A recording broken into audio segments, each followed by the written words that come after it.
escabiosis y de dermatitis seborreica, ¿listo? Entonces, ¿qué es lo primero que se le viene a la cabeza cuando les dicen escabiosis? Sarna. Otro. Bueno, bastante normal, ¿no? Ácaros, exacto. En este caso hablamos que es una dermatosis por ectoparásito. Eso es lo que no sabían, no era directamente el ácaro solito, sino que era un parásito que venía asociado. Entonces, una zoonosis, claramente hay muchas más clases, pero en este caso la que va a llegar a nosotros es la hominis.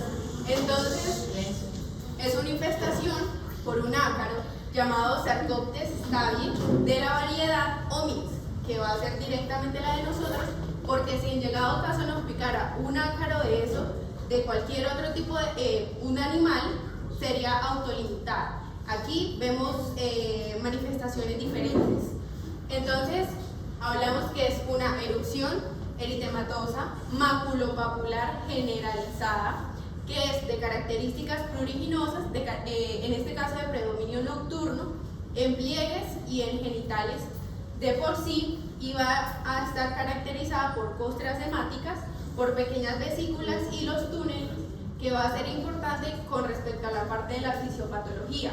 En este caso es transmitible piel a piel, con ropa, sexo, cualquier tipo de contacto que sea piel a piel. En este caso, por lo general es familiar. Entonces, amigos, conocidos, cualquiera que lo esté, es decir, que sea el portador, nos acercamos y ahí es cuando empieza ya el momento de la incubación. ¿Y solo con acercarse o qué se requiere para que se genere la infección? Para... Exacto.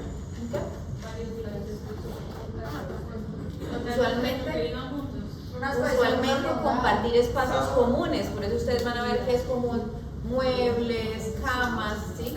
Algunos espacios en donde vamos a durar un poco más de tiempo, donde hay posibilidad de estar en contacto con el Sarcoptes. O sea, sencillamente, por ejemplo, en la consulta vemos un paciente con escabiosis, no quiere decir que nos va a dar escabiosis a nosotros, ¿no? Usualmente es compartir sitios comunes por un tiempo que no está establecido, pero usualmente pueden ser pocas horas.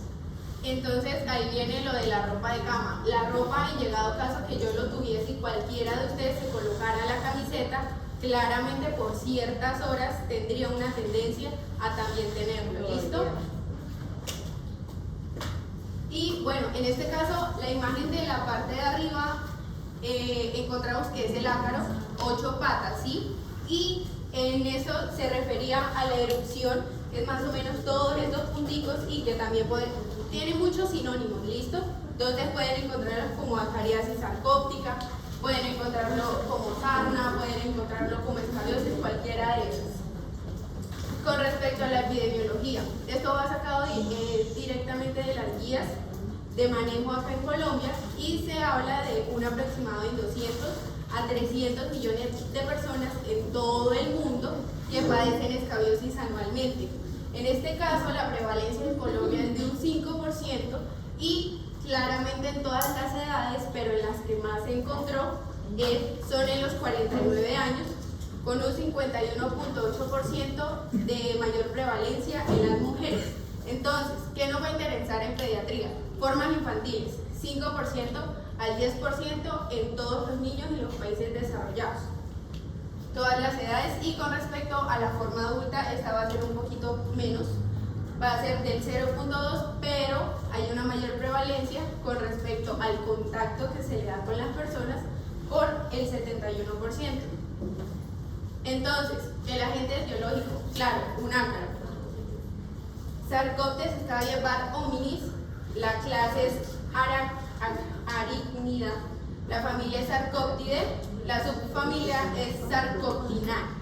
Entonces, la hembra mide 0.4 por 0.3 milímetros, tiene una cabeza pequeña, unida al cuerpo, tiene 4 pares de patas, puede vivir 3 días fuera del huésped, es ahí cuando está en contacto con la ropa, en los muebles, en la ropa de la cama, todo esto, ¿sí? Y ahí es, ya luego viene lo de la incubación, y con respecto a la temperatura hablamos más o menos de 21 grados centígrados y con respecto a la humedad de un 40 a un 80%. Fisiopatología. Entonces, transmisión directa, persona a persona, del Sarcoptes y claramente pues al nuevo anfitrión. Por cierto, si ustedes vieron, la hembra es más grande y ahí es cuando viene la parte importante. Las hembras fertilizan y secretan enzimas proteolíticas que les permiten excavar más o menos 2 milímetros al día.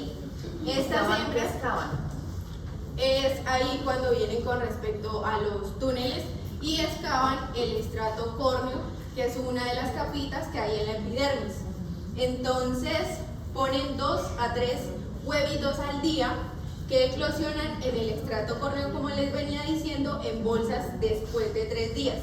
Las larvas mudan y maduran entre 2 semanas y se aparean dentro de estas bolsas del estrato córneo. Luego sigue que después del apareamiento los machos se mueren, quedan las hembras y estas se siguen proliferando. Entonces, el ciclo se propaga a medida que nuevos ácaros hembras crean más madrigueras en este estrato córneo. Entonces va a ser madrigueras superficiales, las podemos encontrar lineales, un poco también tortuosas o escamosas. Y esto va a originar el prurito, es decir, más de 10 ácaros es cuando nos empieza a rascar. Y aquí más o menos como para dejarles lo del estrato córneo y la parte de las capas, que vamos a tener en cuenta: inmunoglobulina G, la E sérica y tenemos la eosinofilia periférica. ¿Qué va a llevar esto? Respuesta inmunitaria del tipo T, que vendría siendo un mecanismo desconocido, aún así no se tiene mucho en cuenta, pero tenemos que las inmunoglobulinas, la G y la E, son las que más predominan. Y luego de esto tenemos que la reacción de hipersensibilidad tardía es de 2 a 4 semanas después del contacto inicial. Es decir, ya ha pasado todo esto, hay probabilidad de que esto ya empiece a suceder. Y luego de esto tenemos ya las manifestaciones clínicas.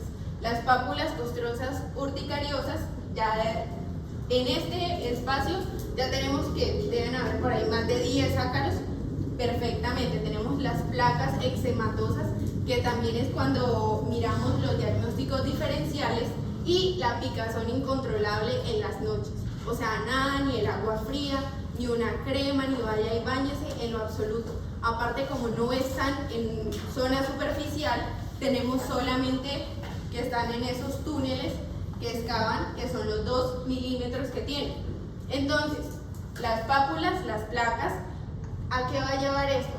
A una segunda infección bacteriana, a una coinfección, y esto nos puede llevar a pústulas como manifestaciones clínicas. Inmunología, tenemos varios tipos de sarna. En este caso, la clásica, existe una respuesta inmune de los T1 y T2 de manera protectora.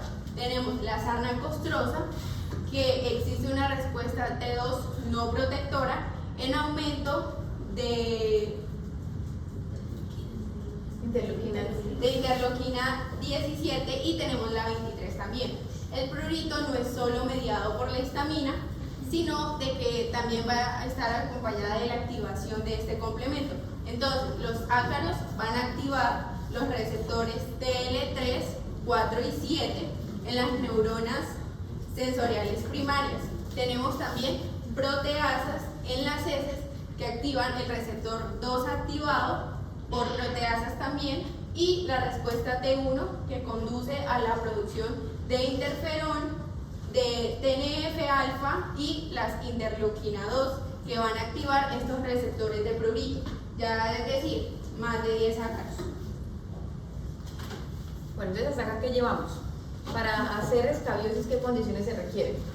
Que sea un ambiente húmedo, que tengamos el contacto con alguna persona bastante cercana, no solamente con ella, sino con su espacio también. ¿Qué tenemos aparte de eso? ¿Por qué es tan frecuente? Si se dieron cuenta, la epidemiología es bastante frecuente que muchas de las otras enfermedades que vamos a hablar. 5 a 10%. Resuelve uno de la familia y no resuelve los demás. Entonces no tiene tratamiento completo. Hacinamiento, bueno, por También hay por la- que- Manualmente la higiene de funcionamiento, los dejan de las colchas. Dicen que hay que planchar. Entonces, si ustedes se dan cosas. cuenta, la mayoría de casos o la mayor prevalencia va a estar en países en desarrollo. Y eso va de la mano a veces con algunas condiciones de hacinamiento, pobre higiene, etcétera, que favorecen el contacto con el sarcófago. ¿Sí? Por eso es una enfermedad bastante frecuente y como ustedes lo dicen, usualmente si hay hacinamiento o convivimos con varias personas, terminan todos infectados. ¿Sí? Entonces, esa es la razón por la que vamos a verlo con mayor frecuencia. ¿Qué tipo de respuesta inmune se monta? Tú ya hablaste de respuesta inmune innata también, incluso hablaste también de los toll-like receptors y hablaste también de la inmunidad adaptativa. Entonces, ¿cuál es la respuesta que normalmente se monta frente al Sarcoptes? Según lo que tú hablaste. TH1, muy bien, ¿sí? Entonces, ¿por qué les hago énfasis en eso? Porque aquí resulta que vamos a ver TH2 también en algunos tipos de poblaciones especiales, como en pacientes inmunosuprimidos, ¿cierto? O pacientes que tengan alguna otra condición de base neurológica, síndrome de Down, ¿sí? Que es la famosa sarna noruega que ustedes la van a hablar ahorita en la clínica, ¿sí? Entonces, si ustedes se dan cuenta, en estas últimas semanas hemos hablado de organismos intracelulares, en donde se requiere más una respuesta de tipo celular y cuando no se monta ese tipo de respuesta se genera un cuadro un poco más grave. Aquí vamos a ver lo mismo en la sarna noruega, ¿sí? Un cuadro un poco más grave si se compara con la escabiosis clásica que vamos a hablar ahorita. ¿Listo? Entonces, realmente las clasificamos en dos, la clásica que vendría siendo la T1 y con respecto a la típica, la T2. No necesariamente, es otra variante. Ahí la TH2 es más la sarna noruega, que es una variante aparte, que es la forma más grave de escabiosis. Y en la típica tenemos tres, que es la nodular, la pollosa y la castrosa. Y la castrosa. La clásica. Entonces, ¿en qué áreas los vamos a encontrar? Dedos, en este caso, aquí, en la mitad. O sea, interdigital. ¿Y qué tipo de lesiones? Son ¿Qué tipo como de lesiones? empiezan a ser costrosas. Máculas, bueno, sí. ¿Quién leyó? ¿Qué lesión se ve ahí típicamente?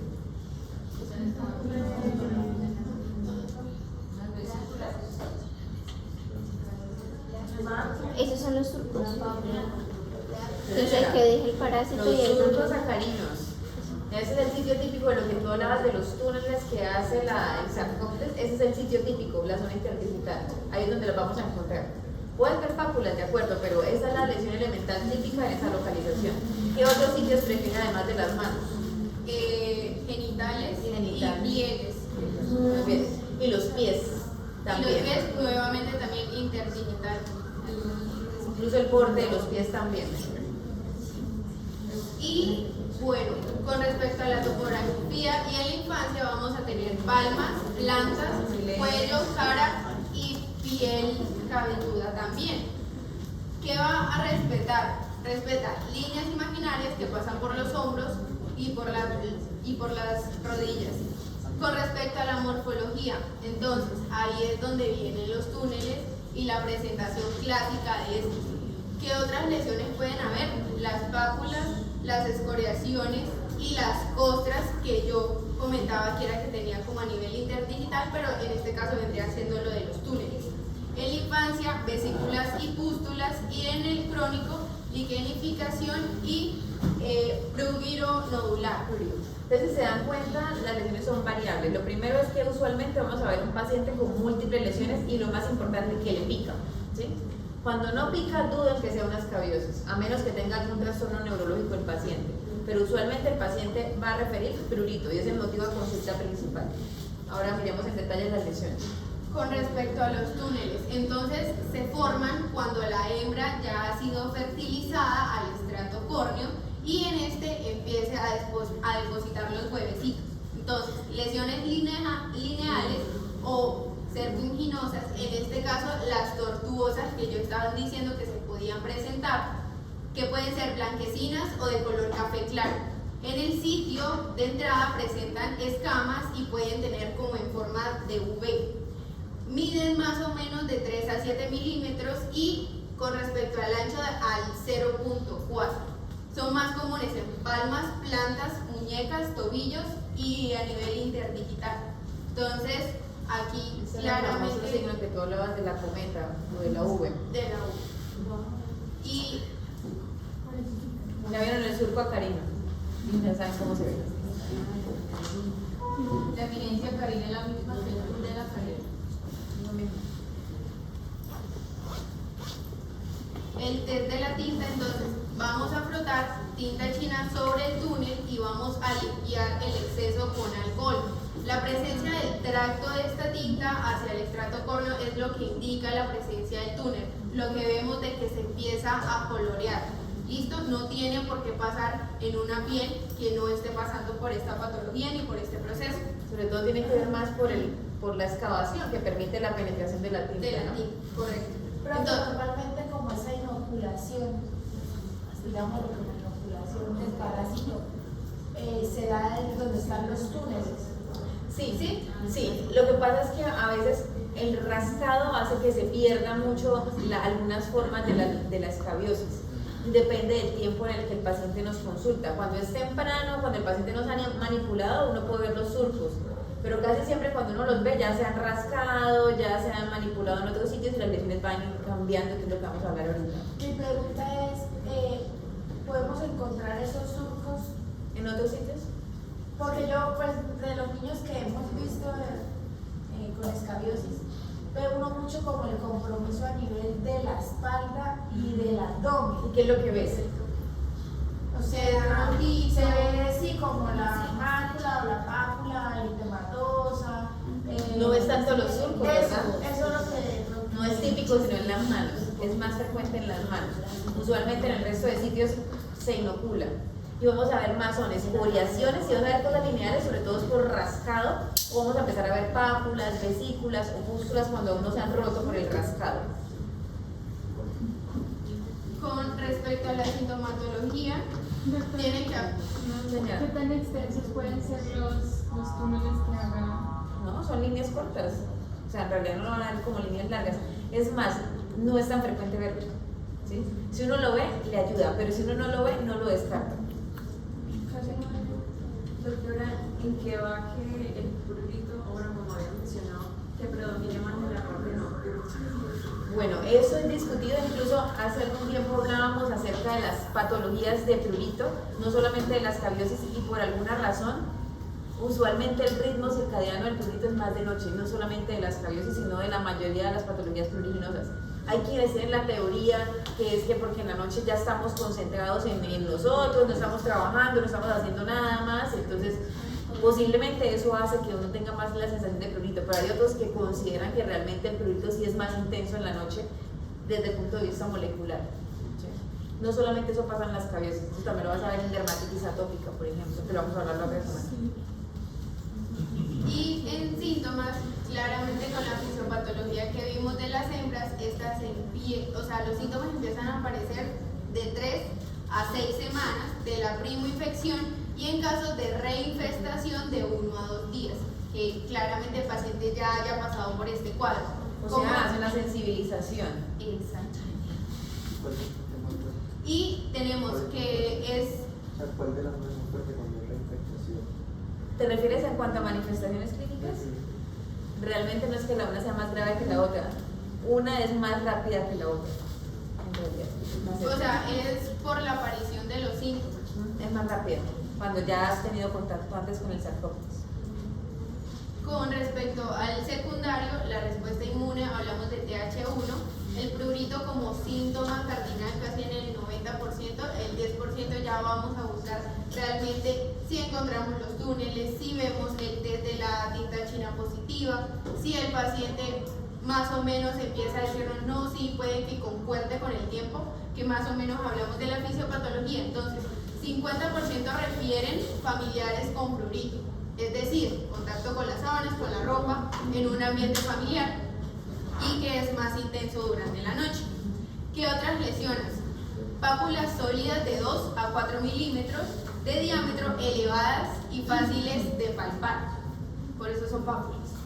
lesiones nodulares de 5 a 10 milímetros ocasionalmente, pero pueden llegar a más de 10 milímetros. Esto van a aparecer en grupos de una misma región o que se haya diseminado, que sean eritematosas o hiperpigmentadas. ¿Dónde podemos ver esos nódulos con mayor frecuencia? Si no estoy mal, en la parte de los genitales. Sí, señora. O sea, en con el la parte escroto, de los demás piel. vemos eso. Sí. Vesículas y pústulas, que son más comunes en los bebés, que era también lo que hablaba del abdomen y la espalda, que también es más o menos donde se disemina más, especialmente en palmas y plantas. Sí, sí, o sea, siempre es como algo característico y puede que la mamá nos refiera y nos diga como sí, es que a mí también me está rascando y el niño amaneció rojísimo y yo estoy más o menos igual y alguien en la casa también. Usualmente está inmenso, siempre hay que preguntarlo. Lesiones típicas. Pueden aparecer mínimo 3 lesiones en una misma región dentro de un área de 10 a 20 centímetros de diámetro. Más o menos acá. O sea, En la lesioncita. digamos, si partiéramos esto, encontramos aquí tres. Realmente no son tan cercanas, pero sí lo vamos a encontrar más o menos de 10 a 20 centímetros, 3 o unas cuantas más. Profe, cuando hablamos de reinfestación significa que a mí me dio sarna hoy, me curé Y Vuelves te a va tener a dar- contacto. volví me dio en 8 meses. Es decir, que la que me va a dar en 8 meses me van a aparecer los síntomas más rápidos. Sí, es lo más probable porque ya está sensibilizada frente al sarcóptes. Recuerda que el monte es Ya una tengo respuesta respuesta inmune. inmune. Exactamente. Y por eso es que empiezan los síntomas más rápido. Y es Exactamente. decir, como, bueno, ya me había pasado, yo creo que es lo mismo. Eso no quiere decir que si nos dio, nos vamos a salvar de una próxima. Es decir, se genera inmunidad, pero no es capaz de eliminarse. ¿Sí? Es decir, si tú vuelves a tener contacto con el sarcóptes, vas a volver a enfermar. ¿Listo? Pero no tan grave como la primera No necesariamente. Aquí estamos hablando más de la respuesta rápida. Recuerden lo que veíamos en dermatitis de contacto alérgica, que yo les decía, la primera vez usualmente puede demorar varias semanas con el arete de níquel, hasta que uno hace la dermatitis. Ya luego sigo colocándome el níquel hasta que finalmente me lo pongo y ya en una hora estoy con el prurito en las orejas por el níquel. ¿Sí? Más o menos acá sucede lo mismo. Hay una respuesta de hipersensibilidad a los antígenos del sarcóptes más rápido. Por la exposición. Y en lesiones atípicas vamos a ver que es diferente la forma de estas y que aquellas aparecen en menor cantidad pero en una misma región. Entonces las pápulas, el túnel que encuentran acá y que esto perfectamente puede ser la mamá del caso que puede hipotéticamente decir Juliana que encontramos el bebé con escabiosis y que la mamá también está presentando ahí Algunas lesiones. Exacto. Entonces puede que también se torne dolorosa al momento de amamantar y esto también va a depender de qué vamos a hacer con el niño y con la mami, ¿no?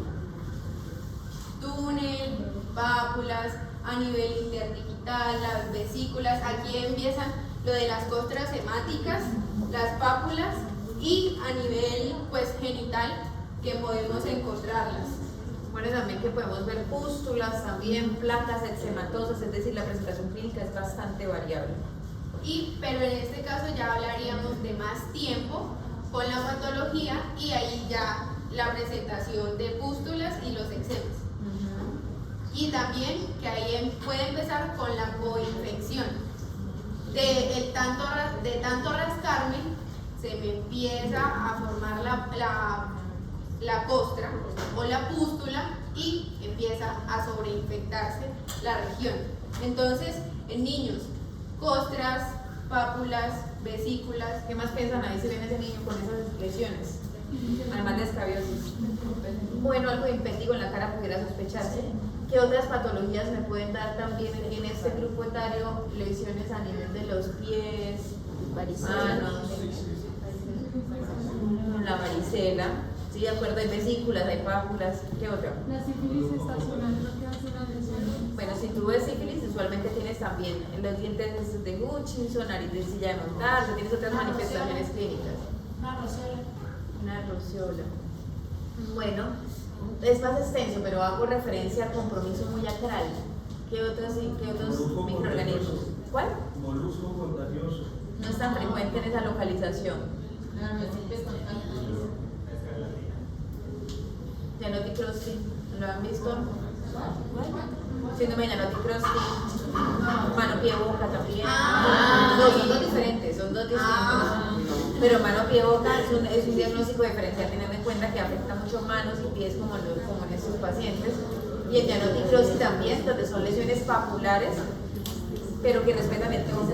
¿Sí? El pénfigo te va a dar lesiones ampollosas, aquí son más vesículas, son más pequeñitas.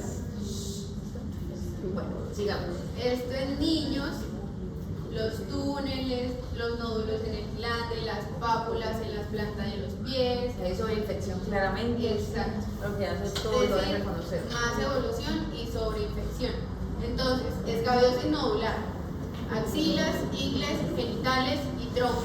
¿Dónde las vamos a encontrar? Literalmente tal cual, alrededor de todo el vello que encontramos. Podemos también encontrar foliculitis, pero esto no va a ser el signo importante, sino que lo vamos a encontrar casi así, como un círculo alrededor del Tú lo vello. explicaste por qué pasa al principio en la fisiopatología. Porque evita las áreas donde hay mucho tejido glandular. Entonces, pero se hace alrededor, pero no en el sitio donde están. Entonces, ¿cómo los vamos a encontrar? Nódulos firmes, violáceos, eritematosos, que persisten por meses a pesar del tratamiento. Listo, se están tratando, pero estos van a ir disminuyendo con el tiempo. De hecho, aquí también empiezan los diagnósticos diferenciales, porque, listo, no es solamente la axila, sino también a nivel genital.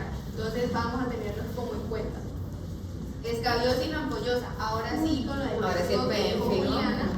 Exacto, entonces, áreas entre los dedos, muñecas, axilas, ingles, genitales y mamas como zonas típicas que vamos a encontrar túneles y pápulas, pero con mayor presencia de ampollas.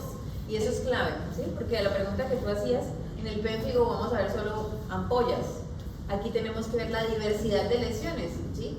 Pápulas, vesículas, pústulas, túneles, ¿sí? Esas otras lesiones ayudan a hacer el diagnóstico. Hay que decir que esto es una variante atípica, ¿no? Esto no es la presentación común.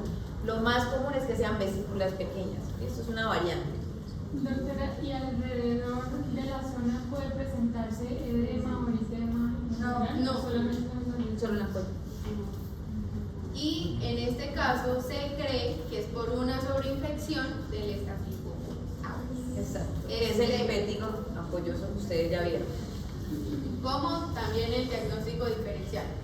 Nos vamos a la costrosa, pacientes con inmunidad celular y en este caso deficiente, pacientes con VIH, leucemia y pacientes postrados, pacientes claramente de adultos mayores y en este caso con patologías críticas, enfermos críticos.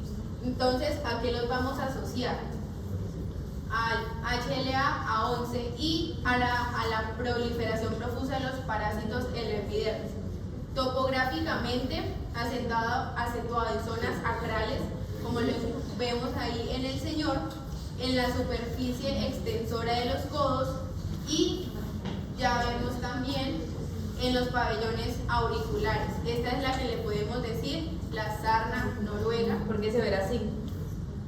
Porque tiene las lesiones hiperqueratóxicas tan severas en gran parte del cuerpo, porque no solamente es en la cara y en las orejas, sino casi que todo el cuerpo de los pacientes es así.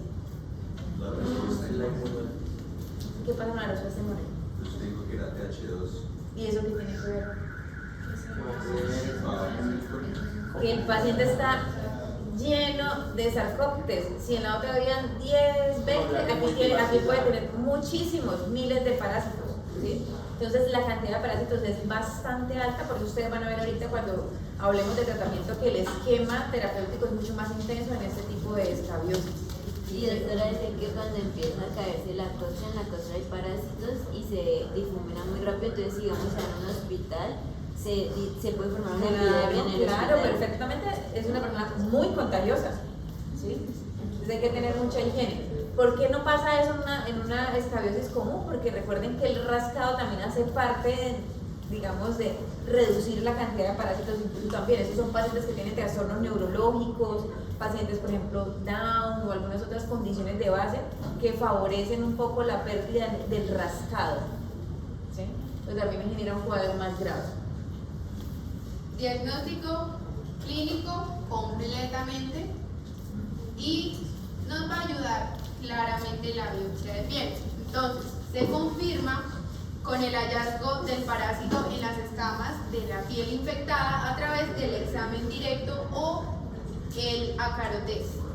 Se pide como el KOH, ¿sí? Pero hay que especificar que es un directo para Sarcoptes porque se debe hacer con aceite de inmersión.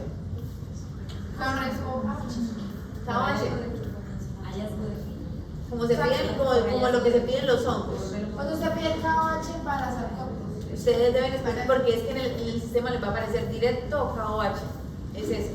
Pero deben colocar que es para Sarcoptes y no le van a hacer el KOH para dermatofitos normal. Uno lo pide cada 8 O directo para Sarcoptes está ¿qué es bien. necesario hacerlo si yo tengo, Esa es una buena pregunta. ¿Para qué casos voy a pedir el examen?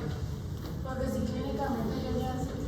Exacto, entonces, si para ti es muy obvio desde el punto de vista clínico, porque hay un hecho epidemiológico, porque el paciente tiene prurito, porque concuerda con el tiempo de exposición a un ambiente sospechoso, con la aparición de las lesiones, pues no es necesario que lo pidas. Pero si tienes dudas, porque las manifestaciones clínicas son atípicas, por ejemplo, una enfermedad pollosa, ¿cierto? O el tiempo de evolución no te da para pensar eso porque es muy largo y se sale un poco como del periodo de incubación y de las manifestaciones clínicas, tú puedes ayudarte de otras pruebas. Entonces, una de ellas podría ser el directo, pero también en algunos casos van a requerir biopsias cuando sospechamos otro tipo de patologías. Por ejemplo, en el caso del péptico que exponía su compañera. En ese caso sí es útil la biopsia porque nos va a decir el nivel de la ampolla y hay que hacer algunos estudios especiales para mirar anticuerpos frente a algunas estructuras de la piel que se van a ver por inmunohistoquímica. En este caso lo vamos a dividir en ABC y lo vamos a encontrar como una sarna confirmada. Entonces, ¿qué vamos a encontrar? O al menos uno de estos como el que cumpla los criterios, ¿listo? Entonces, A1, ácaros, huevos o heces en microscopía óptica de muestras de piel. A2, con ácaros, huevos o heces visualizados por un individuo usando un dispositivo de imágenes de alta potencia. O A3, por ejemplo, los que estamos rotando con la doctora, puede que perfectamente ella se acerque y vea ese túnel o esa excavación también que El signo podemos de la encontrar. V que hablaban antes también es un signo patognomónico de la escabiosis. O en el A3 como un ácaro visualizado por un individuo mediante una dermatoscopia. Entonces, B, confirmación por clínica. Encontramos al menos también uno de estos, B1, túneles de sarna, el test de la tinta. B2, lesiones típicas que afectan a los genitales masculinos. B3, lesiones típicas en una distribución típica y con dos antecedentes, uno clínico y uno epidemiológico. Entonces puede ser perfectamente la humedad y en llegado caso que el paciente nos diga, no, es que no me aguanto la rasquiña de noche. La humedad no, puedo. mi hijo tiene también, entonces ya otra persona más, ahí está el nexo epidemiológico, más el prurito. Y sospecha de sarna, uno de estos. C1, como lesiones típicas en una distribución típica y características pues de la historia que nos comenta el paciente. En C2, lesiones o distribución atípicas con dos antecedentes. Entonces, sarna costrosa, síntomas clínicos sugestivos de sarna, costras cutáneas que pueden ser hiperqueratóxicas. Ahí contamos también con las fisuras cutáneas como resultado de la hiperinfestación y con respecto a los antecedentes, casi del 90% prurito y en el H2 contacto estrecho con un individuo que tiene picación o lesiones típicas en una distribución típica. Axilas, Es un poco complejo, pliegues. pero pues básicamente si ustedes se dan cuenta es lo mismo. Una clínica, el hecho epidemiológico y si tenemos la ayuda diagnóstica, hacerla. ¿Sí? Básicamente es el resumen de todo lo que está. Diagnóstico microscópico, entonces, microscopio digital se coloca directamente sobre la piel y las lesiones sospechosas, en este caso vamos a examinar una por una, primero con un aumento de 10, luego seguido uno de 30, para poder identificar pues, las características morfológicas de estos sarcópteros. ¿Listo? Quienes tengan la fortuna de tenerlo. O sea, nosotros no. Nosotros no. O O sea, dermatoscopio. sea, clínico y con imágenes. En el caso de nosotros, por ejemplo, la dermatoscopia, pero en el caso de ustedes, clínico, una buena lupa que también les ayuda a ampliar, de pronto mirar el túnel, acarino, lo van a poder ver, ¿sí? Y si necesitan alguna prueba porque siguen teniendo dudas, pues pedir un directo. Como uso fácil desde la tinta china, fácil con los túneles. Entonces, dermatoscopio portátil se ubica sobre la zona afectada, primero con un aumento de 10, permite identificar estos túneles de los que le hablamos, el signo de la cometa, el de la V, el cual indica la presencia pues, de un ácaro, pero solo es visible en piel clara y cuando el ácaro está ubicado en posición supina dentro del túnel, lo cual, exacto, puede ser bastante difícil, pero pues nos va a ayudar la clínica, ¿listo? Y en personas de piel morena. Sería, porque esto solamente sería piel clara y piel oscura, ¿qué diríamos? Clínica. El resto de cosas, acuérdate que no se tienen en la cabeza de que si no ven el túnel no es una escabiosis. O sea, hay muchas otras cosas que uno puede hacer para sospechar. No las escabiosis, sobre todo como el fondo del dermatoso, las... Claro, pero acuérdate que tú vas a buscar los túneles en las manos, no lo vas a buscar en otro sitio. Entonces, si tienes la suerte y lo ves, perfecto. No, pero no me refiero al túnel, me refiero a la clínica. Ah, no, la clínica, el eritema lo vas a ver en piel oscura y lo vas a ver pigmentado. O sea, no vas a ver eritema, sino pigmentación. Pero es lo mismo, tiene prurito, puede hacer vesículas también, puede hacer placas, eritemáticos, en este caso pigmentadas. Así lo vas a ver. Nexo epidemiológico, que no tenga una buena limpieza. Bueno, el raspado directo, ¿qué sensibilidad y especificidad tiene? Entonces, ¿qué vamos a realizar acá? Raspado superficial sobre la piel con un bisturí, en este caso, donde existe un túnel o específicamente en los pliegues. Entonces se va a hacer un extendido con el material que obtengamos en una lámina portaobjetos.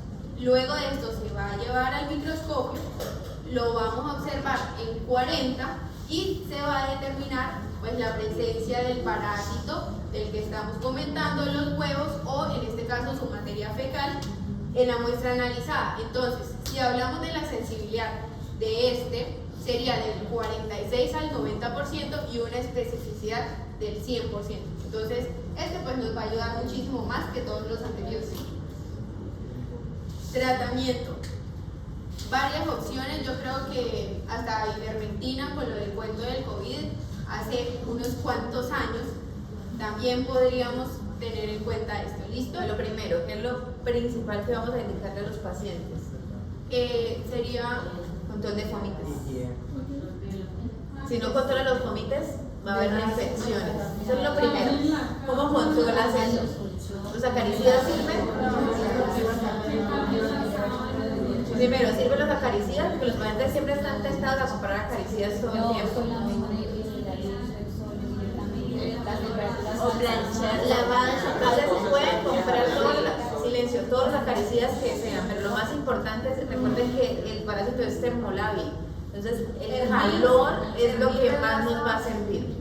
Entonces agua caliente, sol, como les estoy proponiendo, plancha, ¿sí? Toda la ropa de cama y la ropa que se ponen las personas de esa casa. ¿Sí? o sea, todo tipo de ropa, medias, todo lo que tenga el contacto y pues también que sea para el periodo de la incubación. Entonces, se debe prescribir tratamiento de elección a todos los contactos del hogar. ¿Okay? Así no estén sintomáticos, todos deben hacer las mismas medidas de calor para toda la casa. Para todos. En este caso, los objetos utilizados por el paciente 3 días previos deben ser colocados en bolsas de plástico selladas por 72 horas o lavados con agua caliente, que sea mayor a los 21 que de por sí le gusta, entonces llevémoslo a unos 60, agua hirviendo. Medicamentos para el tratamiento masivo o dirigido, tenemos la ivermectina, que claramente lo habíamos escuchado, la tenemos oral a un 0.6%. ¿Qué presentación? Vamos a encontrarlo en gotas. Va a ser, Pastillas también, se consiguen cápsulas también ahí. sí, También hay cápsulas. Doctora, Para ¿pero todos los pacientes. ¿Cómo que se llaman? cápsulas líquidas o cápsulas de las...? Porque gelatina, son blandas, cápsulas blandas. Ah, ok. Y son 15 miligramos que tiene cada cápsula. Les digo para que conozcan que existe otra presentación también. Todos conocemos las gotas, pero también existen cápsulas. ¿Sí? No tiene solo un laboratorio. ¿A qué pacientes les voy a dar ivermectina? A los que ya tengan confirmado. ¿Todos? No. Más ¿A quienes no les doy ivermectina? A los menores de 5 años. ¿Niños menores de 5 años. 5 años o 2 años? O que pesen menos de 15 kilogramos. Y en 15 kilogramos, ¿a qué edad tenemos más o menos un niño con 15 kilogramos?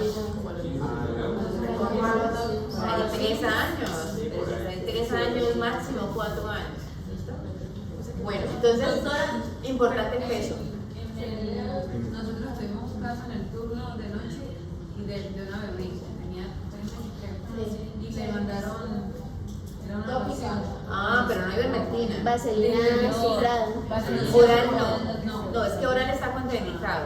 Tópico no tiene evidencia. Existe y lo utilizamos para rosácea, pero no hay evidencia para escabiosis. ¿Qué se les puede para el público? Ya vamos a ver. Entonces, hasta ahora vamos en ivermectina. Entonces, ¿cuáles son las 2 medidas que tienen mejor nivel de evidencia? Las 2 medidas que tienen mejor nivel de evidencia, los medicamentos. Los orales. 1A, ivermectina, ¿y qué más? Y la permetrina. La permetrina y la ivermectina son las que tienen mejor evidencia. Al 5%. De la... Las otras tienen menor nivel de evidencia. 2, 3, 4. ¿Listo? Entonces, pero hay que tener en cuenta que no para todos los pacientes va a ser la misma indicación. ¿Una mujer embarazada puede tomar ivermectina? No. No. Ni embarazadas ni menores de 15 kilos. Entonces, ¿qué podemos hacer en esos pacientes? Se le da permetrina. Bueno, le puedes dar permetrina. ¿Qué otra opción habría?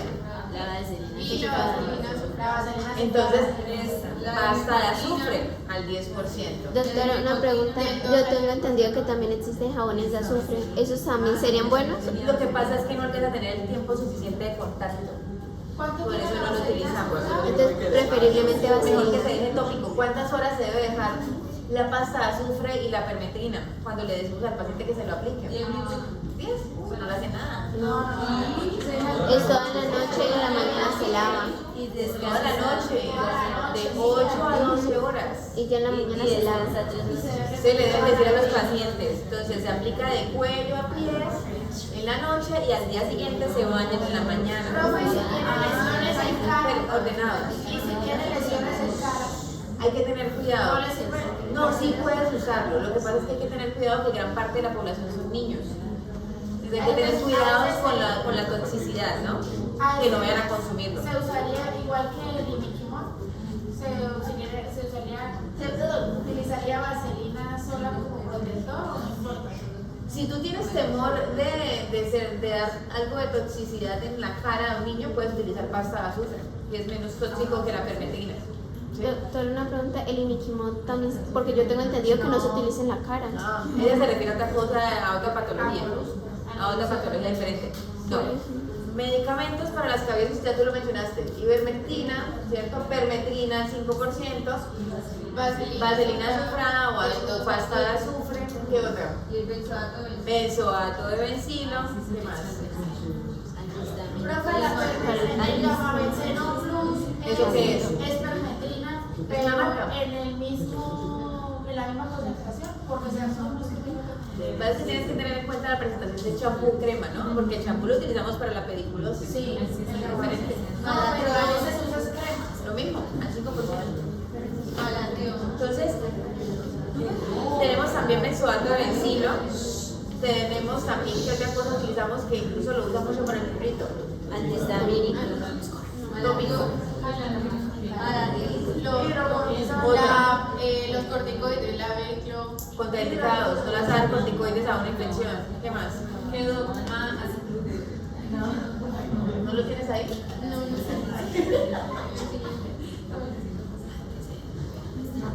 Bueno, aquí hay una pregunta porque alguien me preguntaba por el librito, ¿sí? Entonces, ¿qué hacer en esos casos? No, ha sido positivo para lo que mí. dijimos para la otra vez, no, porque la Antihistamínico sirve, que dijo su compañera hace un rato. Que la respuesta no era por ácidos Proteasas, tiene que ver con péptidos vasoactivos. y que viene como un jarabe que uno se lo echa, ¿cómo es que se llama? De aluminio. No, si es tópico y si viene en loción, pero no es eso. La rosada. No es calamina. No, No es calamina. Diga el nombre. Alcanfor. Me rindo. ¿Alcanfor? No. No. Pero el alcanfor sí sirve para el prurito. Aguardiente alcanfor. ¿Sí? O sea, sí se utiliza para el prurito, pero no es la indicación en estos casos.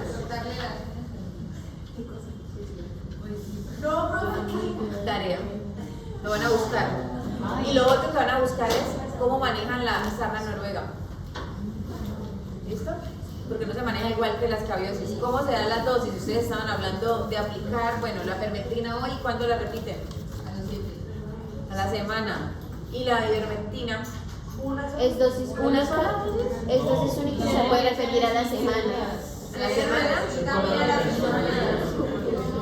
También le toca buscar. Sí. ¿A la semana?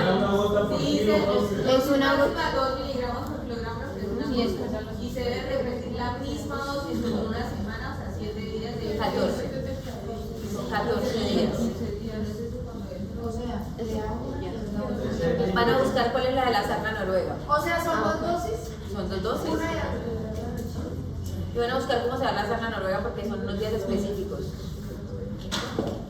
La sarna noruega se debe manejar con ivermectina. Lo tópico poco sirve. Se puede dar como complemento, pero el tratamiento oral es el tratamiento de elección y van a buscar cómo es el esquema. ¿Y por qué no sirve los dos? Porque hay una hiperinfestación, o sea, está llena de sarcóptes. Lo tópico no va a ser suficiente, se necesita escortea oral. Incluso el esquema es intenso, lo van a buscar, no son solo 2 dosis, son más dosis. Bueno, Bueno. queridos, los dejo con dermatitis seborreica. Está bueno. ¿Preguntas? ¿Ninguna? Más allá de las señores dice, bueno, lo van a buscar. Bueno, entonces empecemos con dermatitis seborreica. Bueno, para empezar tenemos que saber cómo que es la dermatitis seborreica. Entonces es un eczema inflamatorio crónico, leve, recurrente. Este se va a presentar sobre todo en las zonas donde hay mayor sebo o pliegues grandes pues, dentro de la piel, sobre todo lo que es el cuero cabelludo, el Cara, pecho. la cara, el tórax, Y espalda, las orejas. Muy bien. Vamos a encontrarlo en ese examen. Se dice que existe una relación con la sobreproducción del sebo y la levadura comensal, que es la malacesia, que es el que me va a generar la enfermedad. Este es un hongo. Sí, ¿Es una infección? Se puede generar una infección. No. Es otra patología que vamos a ver asociada a un microorganismo, pero no es infeccioso, es inflamatorio. Es inflamatorio, Lo pero- primero que le vamos a decir a los pacientes. Pero hay una, yo leí en un lado que decía como que dependiendo de una levadura, hay un tipo de levadura que sí me puede llegar a generar. Claro, pero la dermatitis seborreica por definición no es infecciosa. La que es infecciosa asociada a malacesia es la pitiriasis versicolor. Ujú. La foliculitis por malacesia también es infeccioso, pero esto es Es inflamatorio. inflamatorio. ¿Qué vas a preguntar? ¿Por qué entonces los casos cuando muchas veces, digamos, eso también es una infección seborreica, Será. le preguntaron el consultorio, le preguntaron si tendría a compartir los riesgos como gorros, cascos. Porque se hace portador de malacesia. De malacesia, el microorganismo. O sea, todos tenemos silencio, todos tenemos malacesia. Si ustedes se acuerdan cuando hablamos la clase de bacterianas, hicimos una primera parte de lo que era el microbioma y hablamos de las bacterias porque era el tema que nos tocaba en ese momento, pero también dijimos que habían otros microorganismos que también hacían parte de nuestra flora normal y dentro de eso está la malacesia. Aquí el problema está en el balance de malacesia, ¿sí? Debe haber un equilibrio en la microbiota, recuerden que debe ser variable, debemos tener de varios tipos de microorganismos. Si empieza a ser selectivo, es decir, se empieza a producir es más malacesia y empiezan a reducirse los otros, es cuando se genera la patología, ¿sí? El sebo, incluso algunos consideran que la hiperseborrea, pero sobre todo es la alteración en la composición del sebo, favorece que esa malacesia tenga las condiciones óptimas para proliferar y aumentar en su número normal. ¿Sí? O sea, por eso el hongo no se puede eliminar porque hace parte de nosotros. ¿Listo? Primer mito que hay que quitar de la cabeza que ustedes ven en televisión. Sí. Bueno, en la historia tenemos que una fue quien describió la malacesia purpur, era como la que estaba relacionada o que generaba como la enfermedad, ¿sí? Como que se desarrollaba. ¿Qué pasa? Que en esos momentos no había como mucha evidencia que pudiera rectificar esas hipótesis. Entonces hubieron como por décadas como una discusión sobre la causa que me va a generar la dermatitis seborreica. En conclusión, en 1984, cuando el ketoconazol fue como descubierto que podía como inhibir o que podía como controlar la enfermedad, ahí fue como que dijeron, bueno, sí, está bien. Entonces, la malacesia purpur me genera la dermatitis seborreica. Fue en ese momento que se pudieron... En realidad no es solo la purpur, es el complejo malacesia, son más tipos de malacesia. Hay más tipos, ¿no? Entonces, es la más conocida. La prevalencia de esta enfermedad es del 5%. Tenemos que tener claro que en esta enfermedad vamos a ver más prevalente a los hombres que a las mujeres. Además de esto va a haber dos formas, la forma infantil y la forma de la adultez. Cuando estamos hablando de la forma infantil estamos hablando de algo más autolimitado que va a estar más presente en los 3 meses primeros de vida del bebé.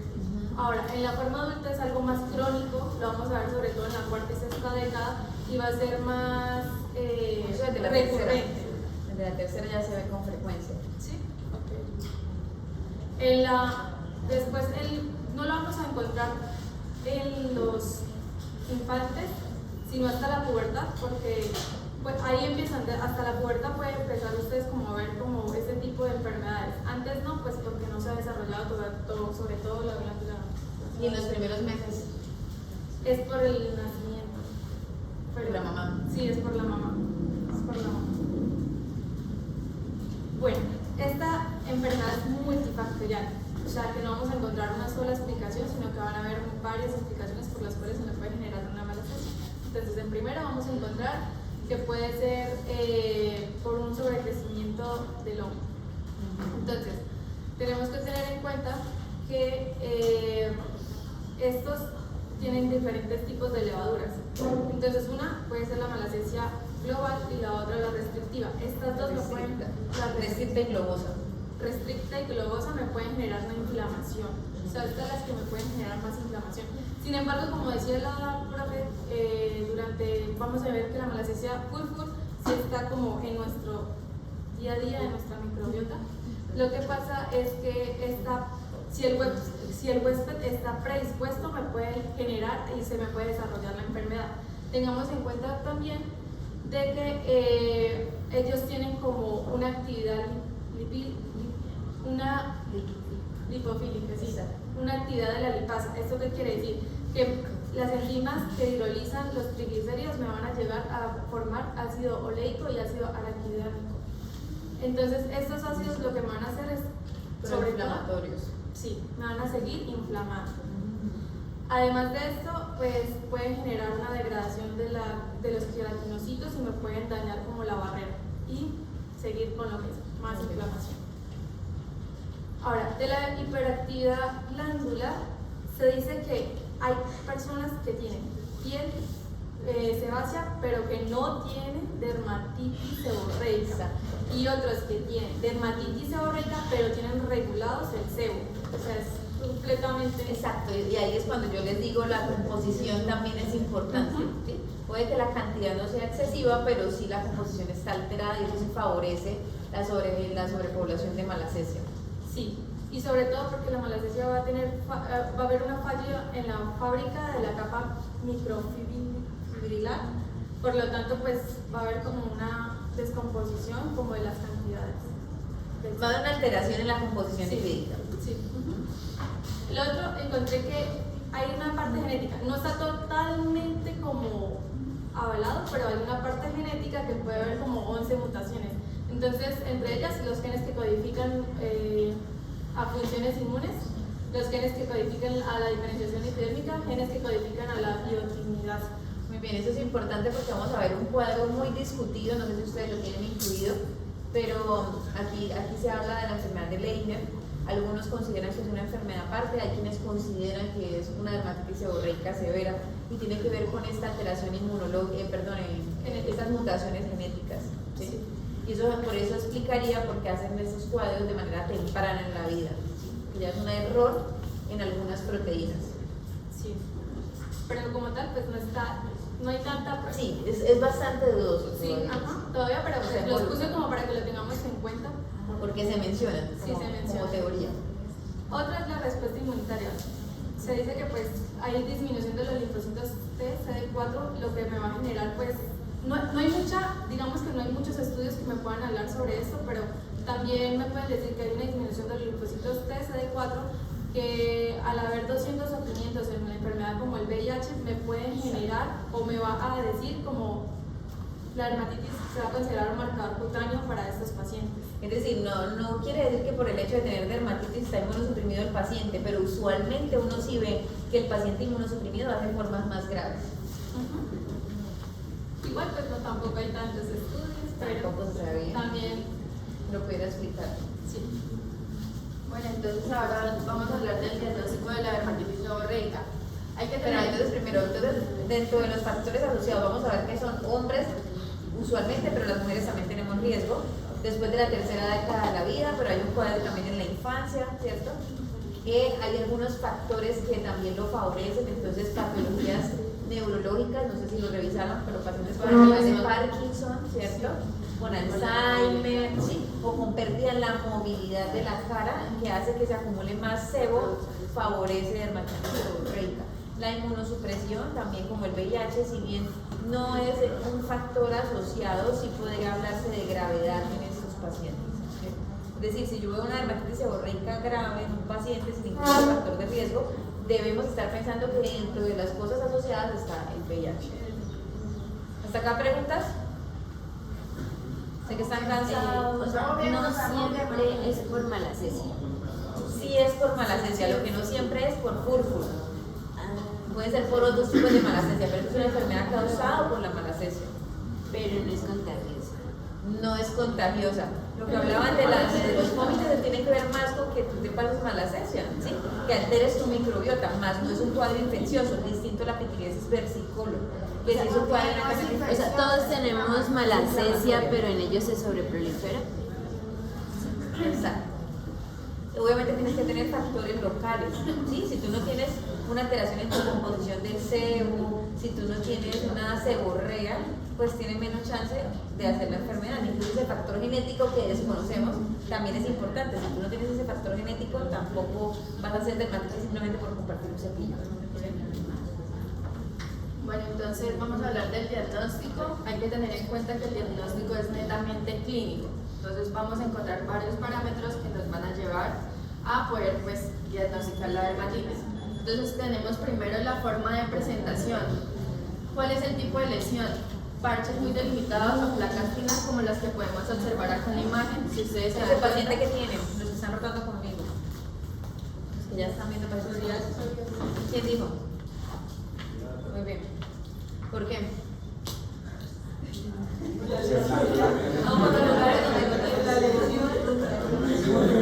Porque son placas muy gruesas y porque se salen de la línea de implantación. Incluso esa foto está en contra de lo que tú dices ahí, que son placas finas, ¿cierto? Y que tienden a limitarse en la línea de implantación. Esa es una lesión típica de psoriasis, que es el diagnóstico diferencial a veces más difícil de descartar. Bueno, pero entonces vamos a encontrar el tipo de lesión, que son placas finas muy delimitadas, que el color más o menos va entre un rojo rosa amarillento o un rojo apagado o castaño rojizo. Hay que tener en cuenta que aparte de estas placas, los pacientes pueden presentar lo que es la descamación, que es más que todo donde se va a encontrar el tema del hongo. Y pues puede producirse, llegado el caso a la severidad, vesiculación o formación de cosas. Mire que tiene un aspecto oleoso. Eso también es frecuente. Y lo vamos a ver más frecuente en los niños pequeñitos, que ¿cómo se llama ese cuadro clínico? Ustedes que están en pediatría.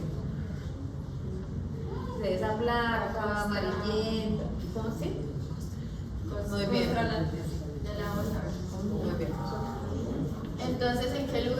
va a predominar esta dermatitis, como hablábamos anteriormente, más que todo en los lugares donde hay mayor producción de las glándulas sebáceas. Entonces el cuero cabelludo es el lugar más leve o el más recurrente, también la cara, las orejas, y también se puede observar en el tórax, pero en menor medida.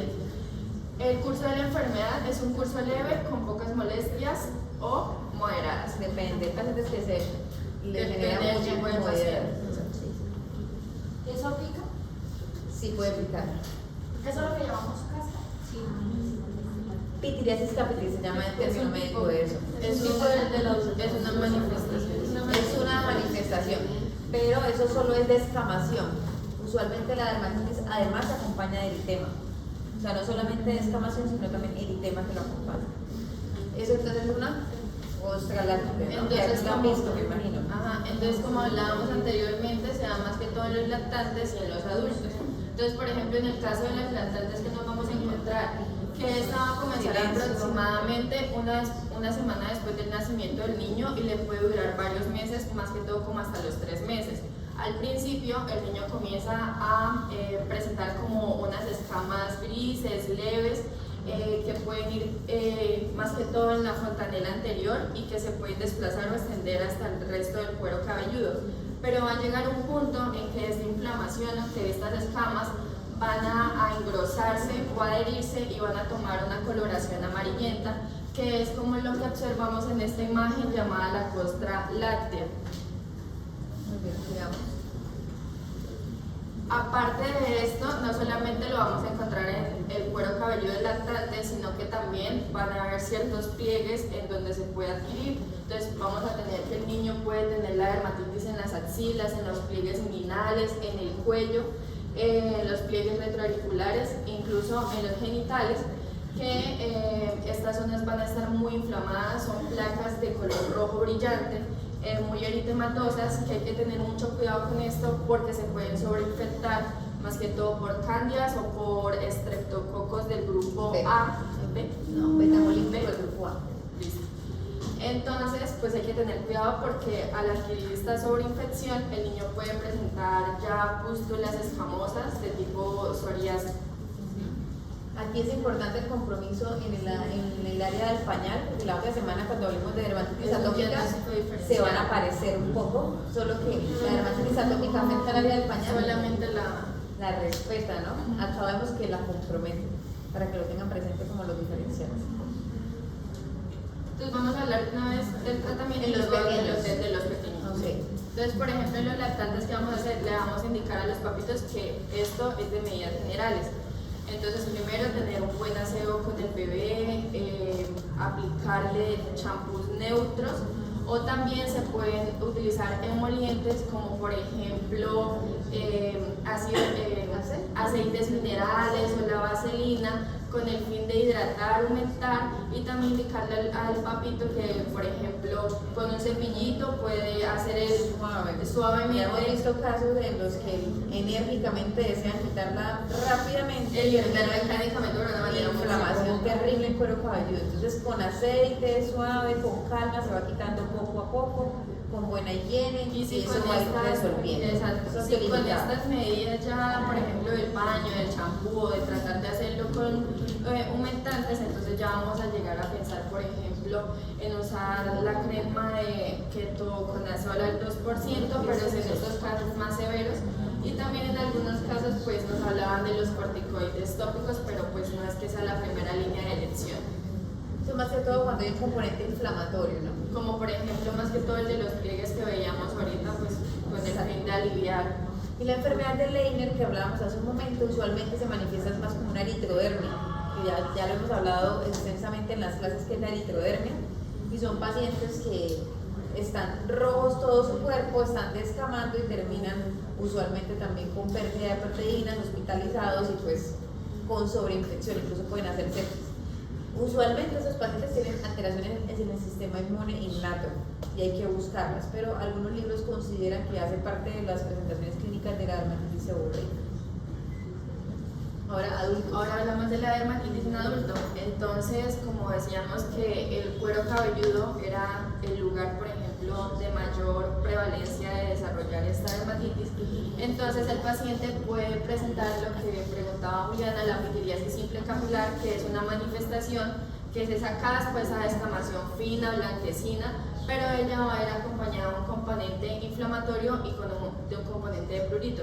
Hay que tener en cuenta que este prurito puede ser de leve a moderado, pero en pacientes que, por ejemplo, sufren alopecias, el prurito puede ser más intenso y más molesto. Ahí, por ejemplo, lo mismo. Sí, ahí entonces no es... Ahí claramente no pienso en una dermatitis seborreica, por ejemplo. Entonces, lo que les hablaba del prurito, y pues como complicaciones en el cuero cabelludo, el paciente puede generar foliculitis, forúnculos y la meibomitis, que es la inflamación acá en los párpados, que pues son las complicaciones más frecuentes. Ahora a nivel facial es un poco más leve, vamos a darnos cuenta que las lesiones son simétricas, que pueden ir en la frente, más que todo en la parte de las cejas. Entonces cuando nosotros vemos al paciente y vemos que las cejas son como que tienen caspas, exacto, caspitas blancas, también acá en la parte del puente nasal, en los pliegues laterales de la nariz, retroauricular, en el occipucio, en el cuello, bueno. En la barba también, dentro de la oreja, dentro del conducto auditivo que puede externo generar también. otitis Externa, exacto. Las lesiones pues son de color rojo, amarillento, con escamas parecidas al salvaje. Ahí también, a veces miren en fototipos que tú me hacías esa pregunta, ahorita miren en fototipos oscuros cómo se ve el eritema. Hiperpigmentado. La escama es fina. Entonces las zonas que hablábamos anteriormente, atrás de las orejas, vemos esas capas en las partes del, por ejemplo, ella acá tiene en la parte de las cejas, en la parte del puente de la nariz y en los laterales.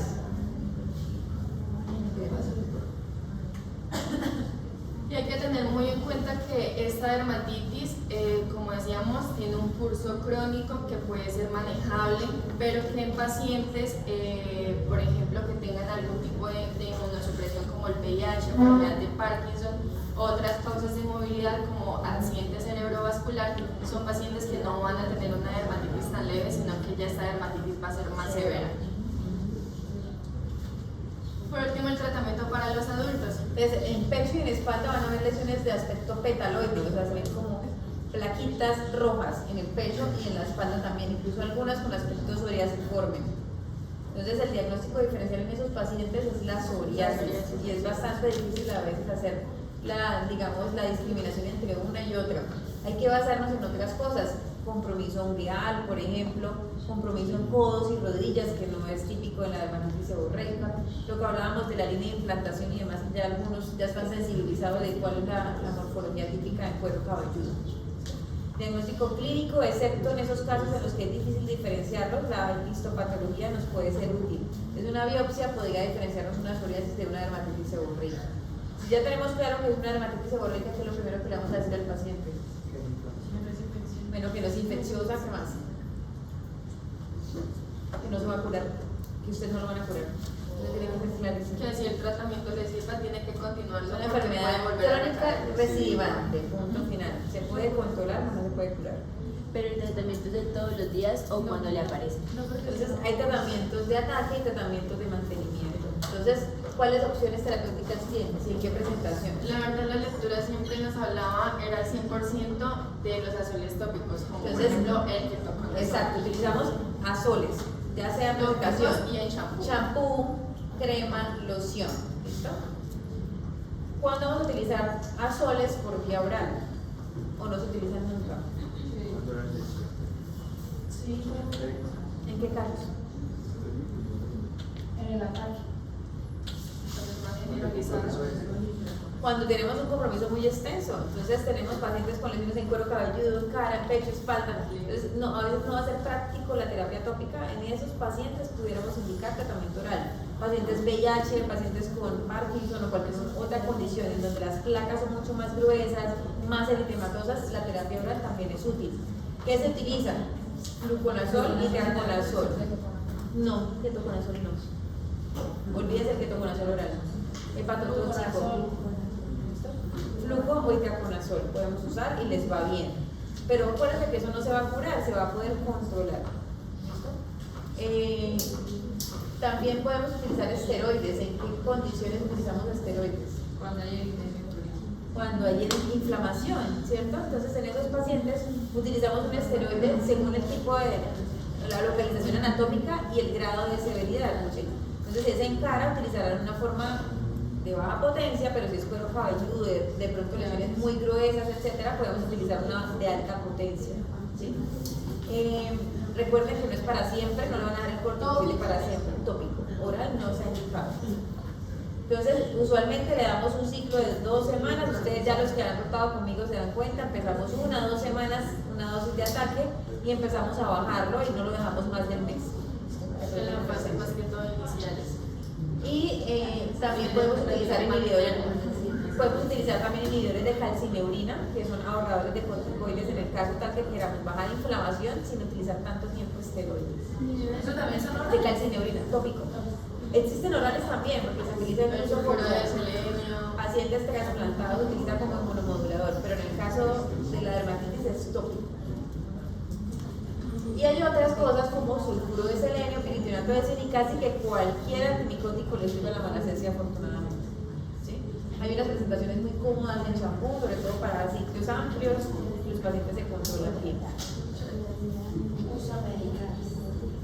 ¿Qué trae eso?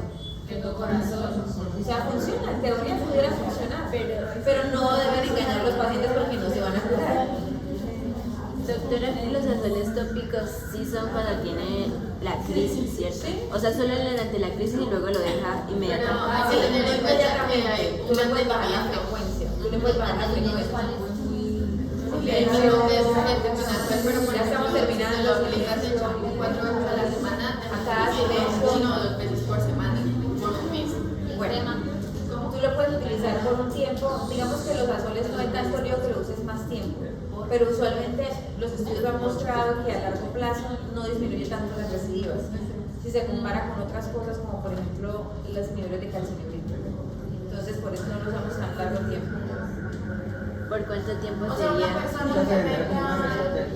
Usualmente ustedes van a ver que nosotros rotamos moléculas, porque ya utilicé el ketoconazol, ya no le hace, entonces utilizamos otras, ¿sí? Porque hacen tolerancia. O sea, por ejemplo, una persona con pitiriasis de opinar puede lavarse el pelo todos los días con ketoconazol. Eso es bastante agresivo, no hay pelo que aguante todos los días ketoconazol. Se respeta. Bueno, cada 3 días, por cada 3 días. Si quieren la crisis, Cada 3 de días. 3 a 4 veces por semana. Usualmente de 2 a 3 veces por De semana. mantenimiento se baja 1 o 2 veces. Doctora, ¿y en esos pacientes que se laven el cabello todos los días? Depende, si es un cuero cabelludo oleoso, sí. Si es un cuero cabelludo seco, no. Y lo puede usar durante mucho tiempo, toda la vida. Es lo que acabamos de hablar, usualmente se genera tolerancia, hay que rotar moléculas, hay que cambiar el principio activo. El champú ¿Y si no es con ketoconazol o lo que sea, solo se puede usar ese champú, o sea, no puedo usar esto y después un acondicionador o... Claro que sí, ¿no? Incluso las personas que le dicen a uno, es que yo me tengo que lavar el pelo todos los días porque mi pelo es grasoso. Tú le dejas 2-3 veces a la semana el champú medicado y el resto de días que use el champú normal que venía usando. Y cuando dice que hay que rotar, Cambiar la molécula. Se genera tolerancia. Piritinato de zinc, ciclopiroxolamina, ¿sí? Sulfuro de selenio, etc. Hay que ir rotando. Bueno, nos vemos. Doctora, una pregunta.